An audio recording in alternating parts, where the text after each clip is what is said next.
నమస్కారం ఘంటారావానికి స్వాగతం. ముందుగా ప్రధానాంశాలు. రేపు మధ్యాహ్నం 10వ తరగతి ఫలితాలు రవీంద్ర భారతిలో విడుదల చేయనున్న సీఎం.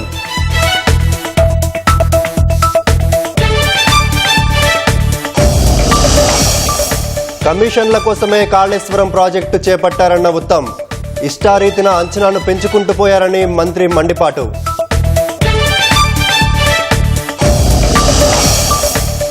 ప్రాజెక్టు మొదలుపెట్టిన 6 నెలల తర్వాత సిడబ్ల్యూసీకి డిపిఆర్ ఇచ్చారు.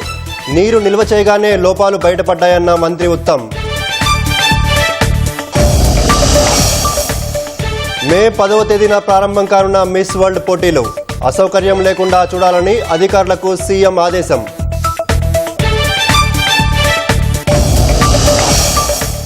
దేశ వ్యతిరేకులపై స్పైవేర్ ఉపయోగిస్తే తప్పేంటన్న సుప్రీంకోర్టు.